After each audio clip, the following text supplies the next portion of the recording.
سعادة الدكتور محمد بن عبد العزيز بن صالح الخليفي، مساعد وزير الخارجية للشؤون الإقليمية، حضرات الضيوف الكرام،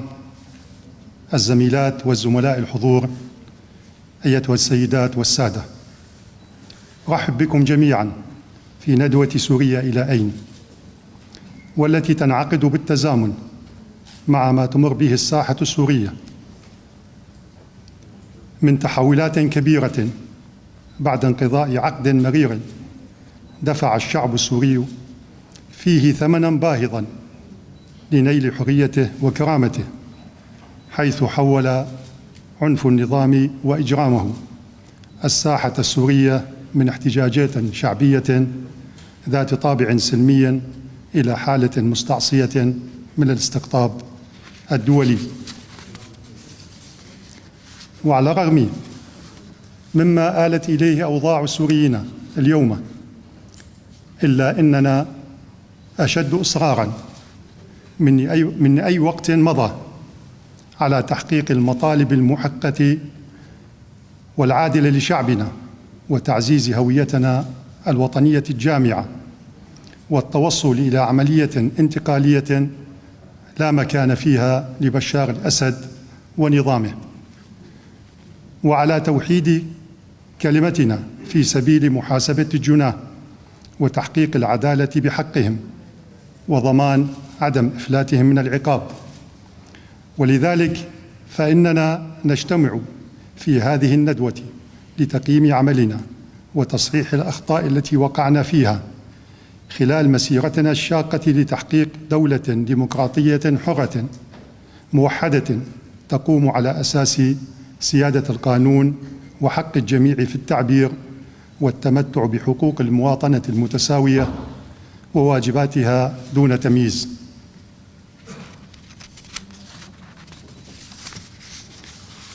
ولا شك في أن الادعاء بأن بشار الأسد قد انتصر على الشعب السوري أبعد ما يكون عن الحقيقة، إذ يعاني نظامه من خسائر فادحة على شتى الصعد، وتتعثر محاولات التطبيع أمام تفشي الفساد وسوء الإدارة والتدهور الأمني والاقتصادي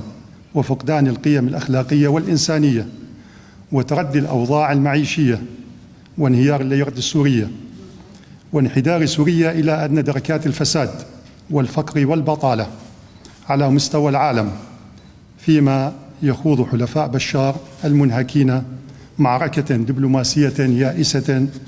لإعادة تعويم نظام فقد شرعيته. وتحتم علينا تلك التطورات وضع الخطط الناجعة لإفشال محاولات تأهيل النظام وكشف زيف أوهام تخليه عن الوصاية الإيرانية، إذ إن تفكيك العقدة السورية يبدأ من مواجهة مشروع التوسع الإيراني في المنطقة وكبح جماح القوى الطائفية العابرة للحدود.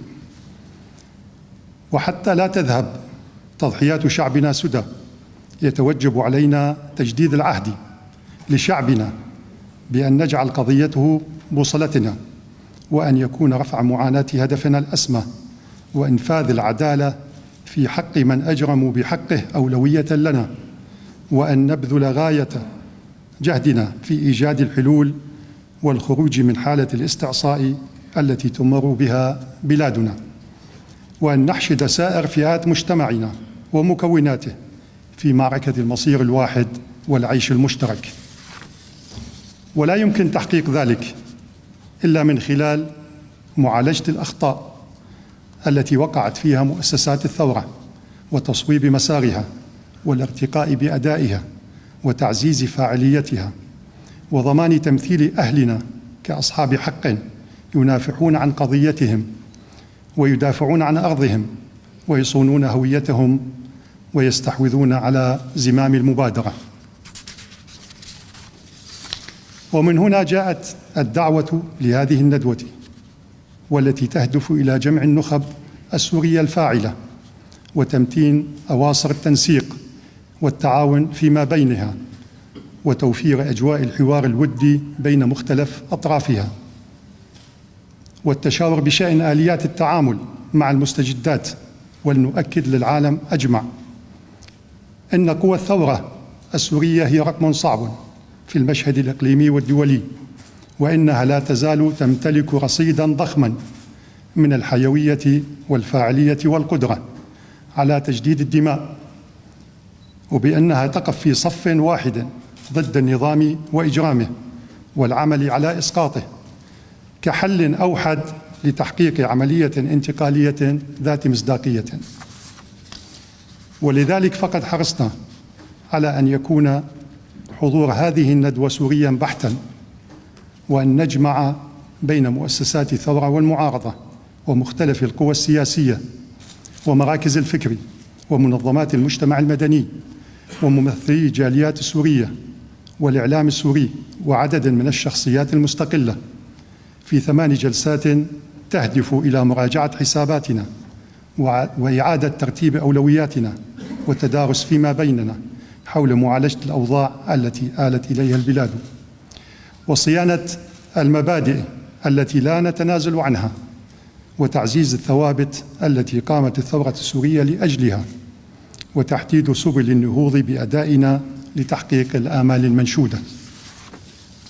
وبموازاة حرصنا على دعوة كافة الفاعلين السوريين راعين شمولية الطرح على أمل التوصل إلى إقرار توصيات تضع خطوطاً عريضة لعمل المعارضة في المرحلة المقبلة فيما يبرز دورها المؤسسي. وإننا إذ نجتمع اليوم لمناقشة تحولات المشهد السوري لابد أن نضع بعين الاعتبار مسؤوليتنا تجاه مأساة إخواتنا من المعتقلات والمعتقلين الذين يتعرضون لأسوأ أنماط الامتهان البشري في سجون بشار الأسد، الذين يتعرضون لأسوأ أنماط الامتهان البشري في سجون بشار الأسد، والأوضاع المزرية لأهلنا في الداخل السوري، وأنا هنا أقصد مناطق سيطرة النظام، الذي يقاسي أسوأ أزمة اقتصادية تشهدها البلاد، ومعاناة أكثر من 13 مليون سوري في مناطق اللجوء والنزوح بعد أن دمر النظام بيوتهم ووطن في مناطقهم عناصر الميليشيات الطائفية الأجنبية في أشنع عملية إحلال سكاني وتهجير قسري يشهدها العالم منذ الحرب العالمية الثانية. ولمعالجة الحالة المستعصية التي آل إليها المشهد السوري يتعين علينا التحلي بالمسؤولية لإعلاء المصلحة الوطنية ورص الصفوف وجمع الكلمة وتدشين مرحلة جديدة ينتزع فيها السوريون كامل حقوقهم المشروعة من النظام القمعي الآيل للسقوط.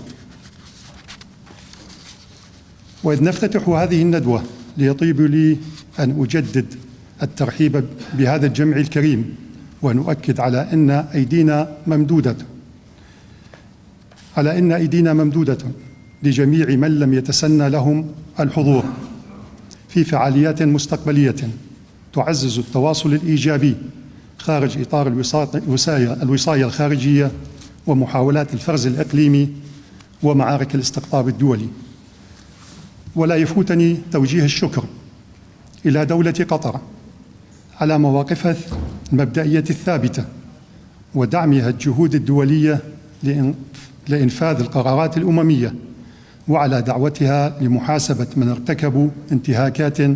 بحق الشعب السوري، وعلى استضافتها هذه الندوة. كما أتوجه بالشكر والعرفان لسائر الدول الشقيقة والصديقة على مواقفها الداعمة للمطالب المحقة والمشروعة للشعب السوري، وعلى استضافتها الملايين من أبناء شعبنا